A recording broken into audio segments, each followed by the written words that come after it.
Hey guys, we are back after the power rankings for Hell's Kitchen Battle of the States following episode 7, which was another interesting episode with a somewhat interesting outcome, but we'll get to that soon enough. But we have 12 people to talk about, and it's some more time. Let's go into the video. So starting off at number 12, we have the latest boot from the season, and here we have Jon, who has a pretty interesting downfall here, where he obviously had a pretty rough episode 6 where he got nominated for a bad service, and then he follows it up with another bad episode. And I feel like at that point, it was pretty clear that he was going out here. And in a lot of ways, he reminds me of Megan from last season, someone who I was also pretty high on early on this season. But then she had 2 bad episodes in a row to where it did explain why she went out here. And I believe for Jon in particular, like it really stood out that he just really dragged down his team on the garnish station with him just messing up dish after dish, considering the fact that he had also just been nominated last service for having a particularly bad performance across both the challenge and the service. It made sense that he would go out here, even though he had a pretty notable edit up to this point. And if we're talking about Jon more generally, he was obviously someone I was fairly high on early on the season. He was someone who I felt like got a pretty big edit for the most part, and one that was mostly positive. Though with that said, I was becoming a bit concerned that he was being overexposed in the show, that he was getting a bit too much content with him talking a lot about his family and stuff like that. And while I felt like he was going to be a major character and someone who I wasn't expecting to be booted relatively early, he was still someone who I had concerns about to actually go on to win the season, simply due to how large his edit was. Then also like with how much focus there was on like his raw cooking ability and also his personal content, it made me worry that he may not have been like the best leader in the world, to where had he gone deeper into the season that maybe that would have gotten him up. But instead, he ends up being taken out in this spot just after having 2 bad services in a row, and he's now out of the game to where he's here at number 12. And with that, we have 11 people left in the game to talk about. As usual, of ranking them based on how likely they are to win the game based on their edit and current game position. But at number 11, the person I believe is the least likely to win from this point on is Alexandra, who has moved back down to the bottom here. And a lot of this coming down to her having a pretty rough service here, where she obviously makes several mistakes on the garnish station. And while it wasn't the biggest mistake of the night, it was enough to get her nominated yet again. I believe this is now the 3rd time this season where she has been nominated.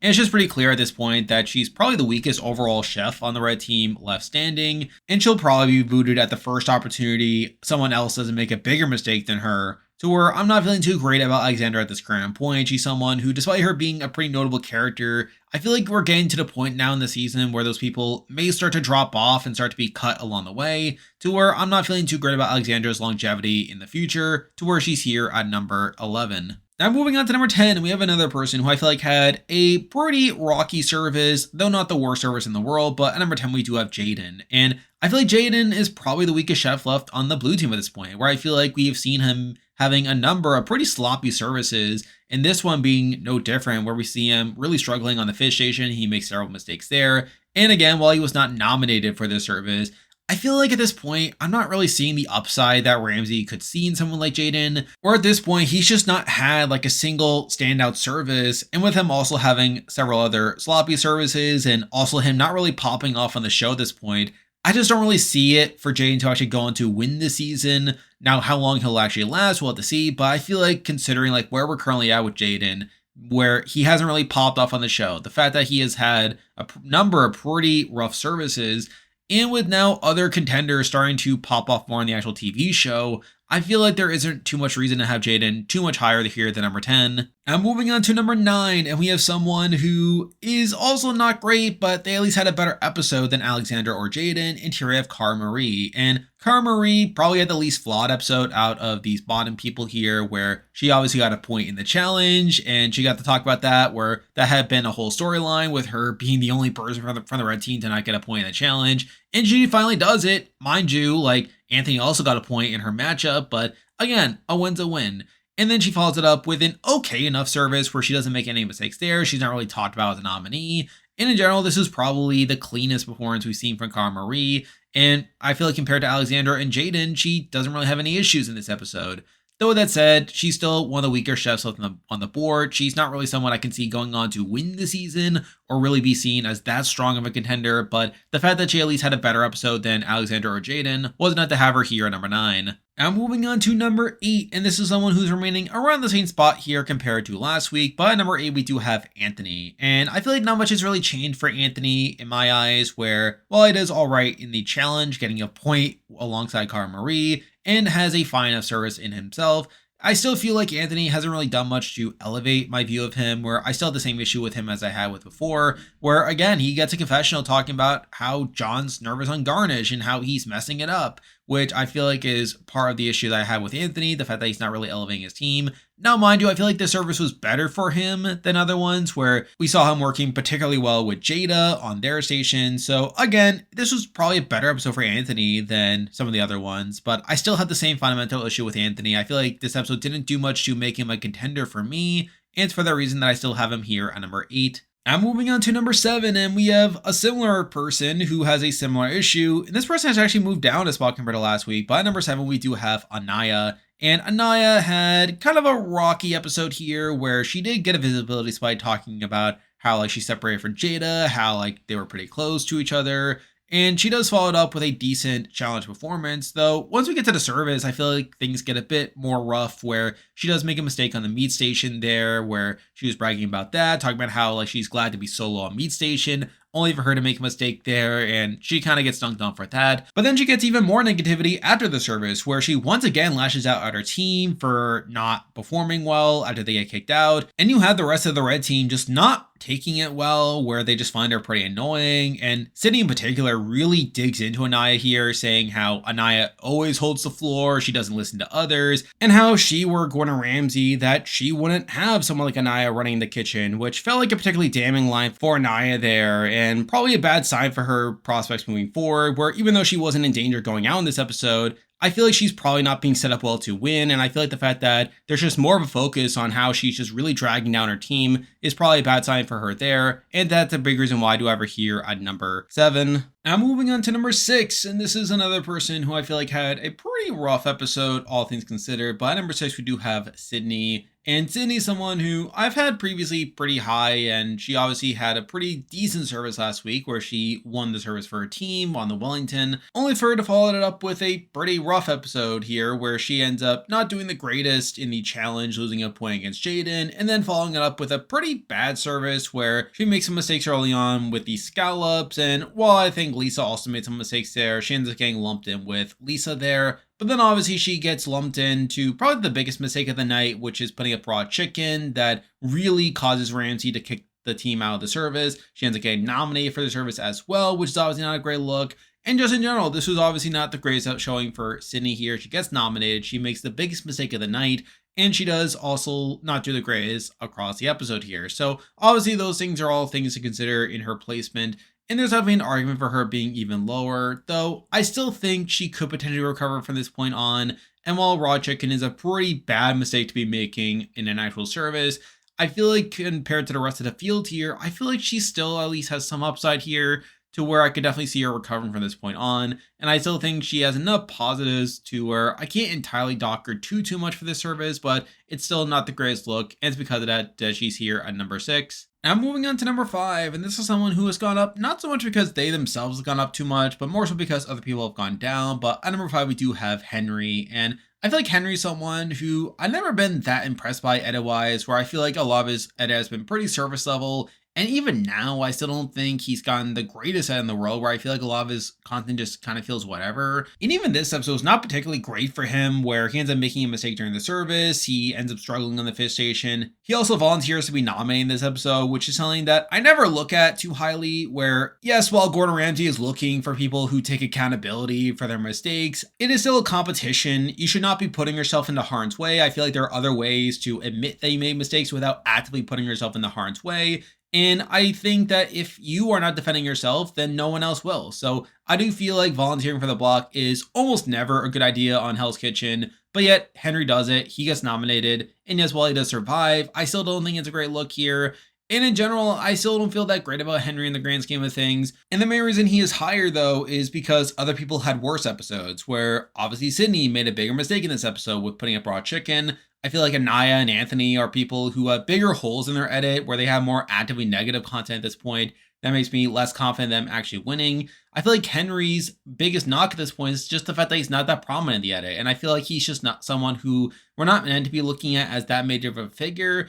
Though with that said, outside this episode, I feel like his actual performance has not been the worst in the world either. So I feel like mixing all that together, I feel like it was fine enough to have Henry a couple spots higher, even though this was still a pretty rocky episode for him. So because of that, he is here at number 5. Now moving on to number 4, and we have yet another person who did not have the greatest episode in the world. By number 4, we do have Lisa. And Lisa is someone who, if I'm being honest, I have been getting lower and lower on her as the season has gone along, where this is now the second service in a row where she comes up pretty lackluster, where we see her really struggling on the fish station. She ends up making a mistake with the scallops. You have Cydni really getting into her and feeling like Lisa is dragging down the whole ship there. And yes, while Lisa was not nominated, while Cydni was, I still feel like this was not a great look for Lisa here. Not to mention the fact that she does technically lose the challenge for her team, where, yes, while she was up against Jada, who is clearly one of the better chefs on the season here, I still feel like Lisa losing this battle was still not the greatest look. Though really the bigger knock is her actual service, where she once again really struggles here,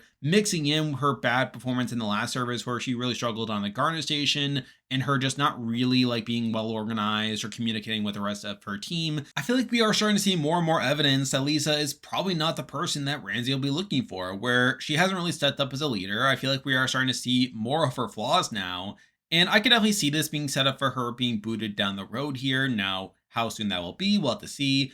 Though with that said, the reason I still have her, at least above the people we already talked about, is, again, I feel like the people we talked about before have bigger knocks from this past episode, where Henry volunteered for the block, Cydni was nominated, Anaiya had a pretty bad episode, Anthony also is getting undermined.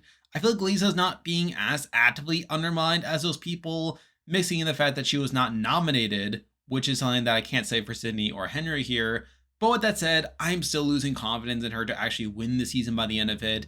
And really, I feel like this was a bad episode for a lot of people. But I feel like for Lisa, the flaws weren't as massive as they were for the other people, but it's still a big of enough issue to have her here at number 4. Now moving on to number 3, and we have yet another person who had a pretty mixed bag of an episode here, but at number 3 we do have Chris. And Chris is yet another person who did not have the greatest showing in this episode, where for one, he does pretty poorly in the challenge, where he puts up a pretty actively bad dish and loses a point there. And even in service, we see him making some mistakes there. And yes, while he does turn it around by the end of it, I still don't think it's the greatest look for Chris either. This was not a particularly strong showing for Chris. And yes, while he wasn't really in any danger going out, and while I don't think these issues are indicative of his long-term success on the season, I still think it is still worth noting that this was not a particularly strong episode for Chris. Though with that said, the reason he's above the people we already talked about is that it was not as negative an episode for him as it was for other people. And I still think there are plenty of potential upside for him to recover in the future. But for now, it is kind of a weird spot to have him here, but I did decide to have him here at number 3. Now moving on to number 2, and we have a similar situation of someone who didn't have a perfect episode, but one that's not as flawed as other people. But at number 2, we do have Ellie. And Ellie's kind of in a similar boat to Chris here, where she did have a blemish in the episode during the challenge, where she ends up losing her matchup against Jon in a position to where the show is presenting Ellie as the favorite there, with her talking about it being from Las Vegas and loving Mexican food and how she'll get this point. Well, Jon says that he doesn't even know how to pronounce some of the ingredients, but yet he ends up getting the one up there. So I did feel like Ellie was kind of undermined in that regard. However, I think she follows it up with a pretty strong service, where I feel like she performed pretty well on the red team with her putting up some good dishes there and not really making any mistakes, really being one of the better performers on the red team across that service, while not having the same negativity as someone like Anaiya there. So I do feel like Ellie still came up pretty well in the episode despite her team getting kicked out of the service. And yes, while the challenge situation was pretty strange, I feel like her performance outside of that was not as bad as some of the other people we talked about. And I still feel like Ellie is still in a pretty solid position at this point. And obviously we'll have to see what happens in the weeks to come. But I feel like for now, I think considering the rest of the field, I think it's fine to keep her here at number 2. And now, at number 1, the person I believe is the most likely to win Hell's Kitchen Battle of the States at this point is still Jada, who ends up having a pretty strong episode here, where she ends up moving over to the blue team and follows it up with a pretty good episode, where she ends up doing very well in the challenge. She ends up winning for her team there, getting the point there over Lisa, and then following it up with a pretty strong service where she ends up doing exceptionally well on the appetizer station, so it showed that the show was really propping her up there. And also to the point where Ramsay was calling her over to the red kitchen to give them pointers. Now, yes, there was some negativity with Alexandra, like finding Jada annoying, and Anaiya feeling that Ramsay thinks that the red team would suck without Jada. But I still think this was a very strong service for Jada here. Really her breakout episode here, with her doing pretty well there. And obviously, Jada is now in this pretty interesting spot to where she had by far the best performance across the episode, where even the people we just talked about had some weird issues in the challenge or in the service. I feel like Jada had a pretty consistent performance throughout the episode, and really just building upon like what we've seen from her before. Though with that said, I still am a bit concerned with having her at number 1 necessarily, where while she did have a very strong episode, it did come off a bit overexposed, where we definitely saw a lot of Jada and a lot of the show propping up Jada for being this exceptional chef and performer, to where I could definitely see this coming off a bit too much, or similar with what I said about Jon previously. And I could definitely see it leading to Jada not being the winner later on the season. I could even see her like being like the surprise boot in the Cook for LA challenge, as we saw with Anthony last season. Or even if it's not that, it could be a similar situation to certain other chefs we've seen in other seasons, where while the show's really propping them up early on, we start to see their weaknesses later on that leads to their downfall. While these more under the radar people like Ellie and Chris like are able to sneak up on her. So I'm not saying Jada's out of the woods by any means, and I still think there's plenty of reason to question Jada's placement on this ranking here, as the fact that she was propped up so much in this episode makes you wonder whether Hell's Kitchen would showcase their winner this early on, and really going out of their way to showcase just how above the rest of the field she is. But still, I think considering that she had a very blatantly strong episode here, mixing in the fact that other people clearly had some hiccups along the way in this episode, I feel like I was fine leaving Jada here at number 1 for this week, even though I'm still like gonna keep my eye out for any issues down the road. But for now, I do have her here at number 1. And there we go, that'll do it for this week's video. If you like this content, be sure to like and subscribe, really helps with the channel. Now I'll be back again next week to update the power rankings again, so be on the lookout for that. And I'm also doing my weekly podcast with Flint Masters, Gem, and Ultra over on Flint Masters channel. So if you want more HK content aside from this, be on the lookout for that. I'm on Patreon and have YouTube membership, so if you want to consider supporting the channel, you can just by clicking the link in the description. And you can also join the Discord server by also clicking the link in the description. There's a lot of stuff coming your way, but for now, that is a video. See ya.